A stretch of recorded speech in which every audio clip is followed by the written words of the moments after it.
മാർപ്പാപ്പയ്ക്ക് വേണ്ടി പ്രാർത്ഥിക്കുവാൻ, അതും എല്ലാ മതവിഭാഗങ്ങളിലെയും ആളുകളെ കൂട്ടി പ്രാർത്ഥിക്കുവാൻ കിട്ടിയത് എൻ്റെ പരമഭാഗ്യമായിട്ടാണ് ഞാൻ കരുതുന്നത്. ക്ലീമസ് തിരുമേനി റോമിലേക്ക് തിരിക്കുന്നതിന് മുമ്പ് തൊട്ടുമുമ്പ് ഞാൻ കണ്ടു അദ്ദേഹത്തെ. അപ്പം ഞാൻ അദ്ദേഹത്തോട് പറഞ്ഞു, അങ്ങ് പാപ്പയുടെ മുമ്പിൽ പ്രാർത്ഥിക്കുമ്പോൾ ഇങ്ങനെ തിരുവനന്തപുരത്ത് ഞങ്ങൾ ക്രിസ്ത്യാനികളും മുസ്ലിങ്ങളും ഹിന്ദുക്കളും യഹൂദന്മാരും എല്ലാം കൂടെ ചേർന്ന് അദ്ദേഹത്തിൻ്റെ ആരോഗ്യത്തിന് വേണ്ടി പ്രാർത്ഥിച്ചു എന്ന കാര്യം മനസ്സുകൊണ്ട് അദ്ദേഹത്തോട് പറയണം. കാരണം ആ ആത്മാവിന് അത് വലിയൊരു സന്തോഷമായിരിക്കും എന്ന് ഞാൻ വിശ്വസിക്കും. ഞാനൊരു ചെറിയ വ്യത്യസ്തമായൊരു ആംഗിളിലാണ് ഞാൻ മാർപ്പാപ്പയെ സമീപിക്കാൻ ആഗ്രഹിക്കുന്നത്. ഒരു തീവണ്ടിയിൽ ഒരു യഹൂദ സന്യാസി ഇരിക്കുന്നു. അദ്ദേഹത്തിൻ്റെ തൊട്ടടുത്ത് ഒരു ക്രിസ്തീയ പുരോഹിതൻ ചെന്നിരുന്നു. അവരങ്ങനെ ഒരുമിച്ച് യാത്ര ചെയ്യാണ്. അപ്പോൾ ഈ യഹൂദ പുരോഹിതൻ, അദ്ദേഹത്തെ റബ്ബെ എന്നൊക്കെ പറയാറുണ്ട്, ചിലർ റാബി എന്നും പറയും. ഈ അച്ഛനോട് ചോദിച്ചു, അങ്ങിപ്പോൾ പള്ളിയിൽ എന്താണ് ചെയ്യുന്നത്, എന്താണ് അങ്ങയുടെ സ്ഥാനം? അപ്പം അദ്ദേഹം പറഞ്ഞു, എനിക്കൊരു പള്ളിയുടെ ചുമതലയുണ്ട്, അതുമായിട്ട് ബന്ധപ്പെട്ട ഒരുപാട് സാമൂഹ്യ പ്രവർത്തനങ്ങളൊക്കെ ഞാൻ ചെയ്യുകയാണ്. അപ്പോൾ യഹൂദ പുരോഹിതൻ ചോദിച്ചു, നിങ്ങൾ ഈ അച്ഛനായി കുറേ കഴിയുമ്പോൾ സീനിയർ ആകുമ്പോൾ നിങ്ങൾക്ക് എന്ത് പൊസിഷൻ കിട്ടും? അപ്പം അദ്ദേഹം പറഞ്ഞു, ഞാനൊരു സീനിയർ പ്രീസ്റ്റാവും. അതിൻ്റെ മുകളിലോട്ട് പോകാൻ പറ്റില്ലേ? അത് വളരെ ബുദ്ധിമുട്ടാണ്, എത്രയോ പേരിൽ ഒരാളാണാവുന്നത്. അങ്ങനെയാണെങ്കിൽ ഞാനൊരു ബിഷപ്പൊക്കെ ആവാം. ഓ, അതിന് മുകളിൽ പിന്നെ പോകാൻ പറ്റില്ലേ, പ്രൊമോഷൻ കിട്ടിയാൽ എന്ന് ചോദിക്കുകയാണ്. അപ്പോൾ അദ്ദേഹത്തിന് ക്രിസ്തുമതത്തെക്കുറിച്ച് ഒന്നും അറിഞ്ഞുകൂടാ. അപ്പോൾ അദ്ദേഹം പറഞ്ഞു, അതൊക്കെ വളരെ വളരെ ബുദ്ധിമുട്ടാണ്, ഒരു ആർച്ച് ബിഷപ്പ് ആവുക എന്നൊക്കെ പറഞ്ഞാൽ വളരെ വളരെ ബുദ്ധിമുട്ടുള്ള കാര്യമാണ്. എന്നാൽ ആകാമല്ലേ? അദ്ദേഹം പറഞ്ഞു, ആവുകയൊക്കെ ചെയ്യാം. അതിന് മുകളിൽ പ്രൊമോഷൻ കിട്ടിയില്ല എന്താവും എന്ന് അടുത്ത ചോദ്യം. അപ്പോൾ അദ്ദേഹം പറഞ്ഞു, അതിന് മുകളിൽ പോപ്പാണുള്ളത്, നിങ്ങൾക്ക് പോപ്പാൻ പറ്റൂലേ? അപ്പം അദ്ദേഹം പറഞ്ഞു, അതൊന്നും സ്വപ്നത്തിൽ പോലും എനിക്കൊന്നും വിചാരിക്കാൻ പറ്റില്ല. അത്ര വളരെ നിഷ്ഠകളോടുകൂടി തിരഞ്ഞെടുക്കുന്ന ഒരു സംഭവമാണ് ഈ പോപ്പ്. അപ്പോൾ എന്നാൽ ഈശ്വരൻ വിചാരിച്ചാൽ നിങ്ങൾക്ക് പോപ്പാൻ പറ്റൂലേ? അപ്പം ഈശ്വരൻ വിചാരിച്ചാൽ എന്താണ്, ആർക്ക് ആവാൻ പറ്റില്ല? അങ്ങനെയാണെങ്കിൽ ആവാം. അപ്പോൾ അദ്ദേഹം ചോദിച്ചു, അതിന് മുകളിൽ പോകാൻ പറ്റൂലേ? അപ്പോൾ ഈ അച്ഛൻ ഇദ്ദേഹത്തെ നോക്കിയിട്ട് പറഞ്ഞു, അതിനു മുമ്പിൽ യേശു ക്രിസ്തു ഉള്ളൂ, അതിൻ്റെ മുകളിൽ. അപ്പോൾ ഇദ്ദേഹം ചോദിച്ചു, ക്രിസ്തു ആവാൻ പറ്റൂലേ, ജീസസ് ആവാൻ? അദ്ദേഹം ഒരിക്കലും പറ്റില്ല. അപ്പോൾ അദ്ദേഹം ഇങ്ങനെ സ്വയം എന്തോ പിറുപിറുത്തു, ഈ യഹൂദ പുരോഹിതൻ. അപ്പോൾ ഈ ക്രിസ്ത്യൻ ഫാദർ ചോദിച്ചു, എന്താണ് അങ്ങ് സ്വയം പറയുന്നത്? അല്ല, ഞങ്ങളുടെ കൂട്ടത്തിൽ ഒരു പയ്യനായെന്ന് കേട്ടല്ലോ.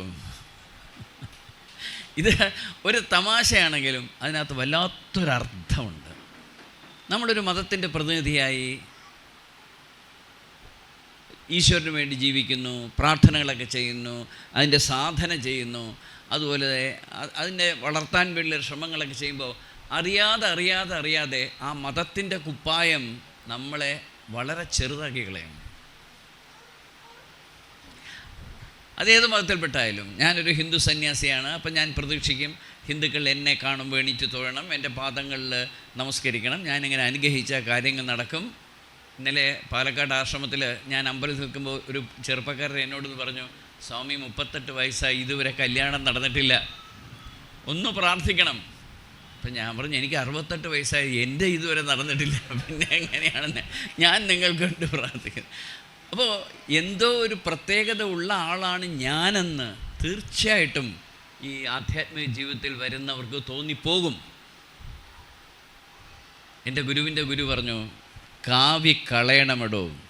അതായത് ഞാൻ കാവിയിട്ട് നടക്കുമ്പോൾ ഞാൻ എന്തോ ആണ് എന്ന് പറയുന്ന എൻ്റെ ഒരു ചിന്തയുണ്ടല്ലോ, ഞാൻ മറ്റുള്ളവരിൽ എന്തോ പ്രത്യേകതയൊക്കെ ഉള്ള ആളാണ്, ദൈവത്തിന് പ്രിയപ്പെട്ടവനാണ്, എനിക്ക് വേണ്ടി സ്വർഗത്തിൽ തീർച്ചയായിട്ടും ഒരു സ്ഥലം വേക്കൻ്റാണ്, ഇങ്ങനെയൊക്കെ വിചാരിക്കുന്ന ഈ ചിന്തയുണ്ടല്ലോ, അതെടുത്ത് കളയണം. നമ്മളൊന്നുമല്ല എന്നറിയുന്നിടത്താണ് നമ്മുടെ ജ്ഞാനം നമുക്ക് പുറത്തു വരുന്നത്. ക്രിസ്തുദേവൻ ശിഷ്യന്മാരോട് പറഞ്ഞത്, നിങ്ങൾ ഒരു ജോഡി ചെരുപ്പ്, പിന്നെ 2 ജോഡി വസ്ത്രം, അങ്ങനെ കാത്തു വയ്ക്കാവൂ. നിങ്ങൾ തുരുമ്പെടുക്കുന്നതും എറുമ്പെടുക്കുന്നതുമായ ഒന്നുപോലും കാത്തുവയ്ക്കരുതെന്ന്. എവിടെ ചെന്നാലും നിങ്ങളെ എതിർത്താൽ അവർക്ക് വന്ദനം പറയുകയാണ് വേണ്ടത്, അവരെ എതിർക്കുകയും ശപിക്കുകയല്ല വേണ്ടത്. ഇങ്ങനെ ജീവിക്കണം എന്ന് ക്രിസ്തുദേവൻ പഠിപ്പിച്ചു. ഫ്രാൻസിസ് മാർപ്പാപ്പ എങ്ങനെ ഇങ്ങനെ ജീവിക്കും? നിങ്ങളൊന്ന് ആലോചിച്ചു. ഒരു വലിയ ലോക നേതാവാണ്, ഒരു രാഷ്ട്രത്തിൻ്റെ തലവനാണ്, കൊട്ടാരം പോലുള്ളൊരു വീട്ടിലാണ് താമസിക്കുന്നത്, എത്രയോ പരിചാരകരാണ്, എത്രയോ വലിയ കാറിലാണ് അദ്ദേഹം സഞ്ചരിക്കുന്നത്, കോടാനുകോടി ഡോളറിൻ്റെ ഉടമയാണ്. അദ്ദേഹത്തെ ഒന്ന് കാണാൻ വലിയ വലിയ രാജ്യത്തിൻ്റെ പ്രസിഡന്റുമാരും പ്രൈം മിനിസ്റ്റർമാരും ക്യൂ നിൽക്കുന്നു. ആ മനുഷ്യന് ക്രിസ്തുദേവൻ പറഞ്ഞതുപോലെ ജീവിക്കാൻ പറ്റുമോ? പറ്റും എന്ന് കാണിച്ച ഒരാളാണ് ഫ്രാൻസിസ് മാർപ്പാപ്പ. അതാണ്. എല്ലാവർക്കും പറ്റണമെന്നില്ല, പക്ഷെ അദ്ദേഹം അത് കാണിച്ചു. കാരണം നമ്മൾ അദ്ദേഹത്തിൻ്റെ മുഖത്തേക്ക് നോക്കിയാൽ അറിയാം, ഒരു പോപ്പല്ല അവിടെ നിൽക്കുന്നത്, ഒരു സ്നേഹമുള്ള മനുഷ്യനാണ്. ആ ആലങ്കാരികമായ കാര്യങ്ങളും മതപരമായ ചടങ്ങുകളും ഒക്കെ ചെയ്യുമ്പോഴും ഫ്രാൻസിസ് മാർപ്പാപ്പ വളരെ വളരെ ലളിതമായിട്ട് ജീവിച്ചു. അദ്ദേഹത്തെ പോപ്പായിട്ട് തിരഞ്ഞെടുത്തെന്ന് പോലും അദ്ദേഹം അറിഞ്ഞില്ല. അദ്ദേഹം ക്യാൻറ്റീനിൽ പോയി സാധാരണ ആളുകളുമായിരുന്ന് ആഹാരം കഴിച്ചുകൊണ്ടിരിക്കുമ്പോഴാണ് ഇത്തവണത്തെ പോപ്പായിട്ട് തിരഞ്ഞെടുക്കുന്നത് ഇദ്ദേഹത്തെയാണെന്ന് പറയുന്നത്. അദ്ദേഹം ഞെട്ടിപ്പോയി. ആ മനസ്സ് സൂക്ഷിക്കുവാൻ സന്യാസിമാരിലും ആധ്യാത്മിക ജീവിതം നയിക്കുന്ന ആളുകളും മത നേതാക്കന്മാരിലും കോടികളിൽ ഒരാളെ മാത്രമേ സാധിക്കൂ. അങ്ങനെയുള്ളവരാണ് നമ്മൾ പ്രവാചകരെന്ന് വിളിക്കുന്നത്. മുഹമ്മദ് നബിയെക്കുറിച്ചൊരു കഥയുണ്ട്. അദ്ദേഹത്തെ ഒരാൾ കണ്ടിട്ട് അദ്ദേഹത്തിൻ്റെ ഗ്രാമത്തിലേക്ക് പോയി. അപ്പോൾ വളരെ ദൂരമുള്ള ഗ്രാമമാണ്. ആ ഗ്രാമത്തിലെ ആരും പ്രവാചകനെ കണ്ടിട്ടില്ല. അപ്പോൾ ആ ഗ്രാമത്തിലെ ആളുകൾ ഇദ്ദേഹത്തോട് ചോദിച്ചു, എന്താണ് നിങ്ങൾ ഈ പ്രവാചകനെക്കുറിച്ച് സംസാരിക്കുമ്പോൾ ഇത്ര വാചാലനാകുന്നത്? എന്താണ് അദ്ദേഹത്തെ കാണുന്ന ഇത്ര വലിയൊരു പ്രത്യേകത? അപ്പോൾ ഇദ്ദേഹം പറഞ്ഞു, ഞാൻ വലിയ വലിയ രാജാക്കന്മാരെ കണ്ടിട്ടുണ്ട്, വലിയ പണക്കാരെ ഞാൻ കണ്ടിട്ടുണ്ട്, പക്ഷെ അവരിൽ ആർക്കുമില്ലാത്തൊരു പ്രത്യേകത ഈ മുഹമ്മദ് നബി എന്ന് പറയുന്ന വ്യക്തിക്കുണ്ട്. അപ്പോൾ അവർ ചോദിച്ചു, അതെന്താണ് ആ പ്രത്യേകത? ഈ രാജാക്കന്മാരും ഒക്കെ ഞാൻ കണ്ടവർ പണമില്ലെങ്കിൽ അവർക്ക് വെപ്രാളമാണ്, അവരുടെ ധനം ചോർന്നു പോകുമെന്ന് പേടിയാണ് അവർക്ക്. പക്ഷെ ഈ മനുഷ്യന് എന്തെങ്കിലും കയ്യിൽ പണം വന്നാൽ അസ്വസ്ഥനാണ്. അത് എങ്ങനെയെങ്കിലും ചെലവ് ചെയ്യുന്നവരെ ഈ മനുഷ്യൻ സ്വസ്ഥത അനുഭവിക്കുന്നില്ല എന്ന്. വളരെ നമുക്ക് ചിന്തിക്കേണ്ട ഒരു കാര്യം അതാണ്. ഒരു സാധനയുടെ ജീവിതത്തിൽ പോകുമ്പോൾ നമ്മൾ ഒരുപാട് ആളുകൾ ബഹുമാനിക്കും. അതാണ് ക്രിസ്തുദേവൻ പറഞ്ഞ അങ്ങാടിയിൽ വന്ദനം പ്രതീക്ഷിക്കരുതെന്ന്, മുഖ്യസ്ഥാനത്തിരിക്കരുതെന്ന്. ആരെങ്കിലും അപമാനിച്ചാൽ അത് പുഞ്ചിരിച്ചുകൊണ്ട് നിൽക്കണമെന്ന്. ഇടത് ചെവിട്ടിലടിച്ചാൽ അല്ലെങ്കിൽ വലത് ചെവിട്ടിലടിച്ചാൽ ഇടത് ചെവിട് കാണിച്ചു കൊടുക്കണമെന്ന് പറയുന്നു. കാണിച്ചു കൊടുക്കാനേ പറഞ്ഞിട്ടുള്ളൂ കേട്ടോ. അടിച്ചാൽ അവൻ്റെ കൈ വെട്ടണമെന്ന് അദ്ദേഹം മനസ്സിൽ പറഞ്ഞു കാണും. അല്ലെങ്കിൽ ഇന്നത്തെ കാലത്ത് ജീവിക്കാനൊന്നും പറ്റില്ല. അല്ലെങ്കിൽ പാകിസ്ഥാൻകാർ ഇന്ത്യയിൽ കയറി നിരങ്ങും. നിരവധി ശൗര്യമുള്ള പുരുഷന്മാർ കയ്യിൽ AK-47 അസാൾട്ട് റൈഫിളുമായിട്ട് നമ്മുടെ ബോർഡറിൽ നിൽക്കുന്നത് കൊണ്ടാണ്, എന്തും ചെയ്യാനുള്ള ചങ്കൂറ്റത്തോടെ രാപ്പകൽ നിൽക്കുന്നതുകൊണ്ടാണ് എന്നെപ്പോലുള്ള സന്യാസിമാരും അതുപോലെ തന്നെ ക്രിസ്തീയ പുരോഹിതന്മാരും മുസ്ലിം പുരോഹിതന്മാരോടൊക്കെ സമാധാനമായിട്ടിരുന്ന ഓം ശാന്തി ശാന്തി എന്ന് പറയുന്നു.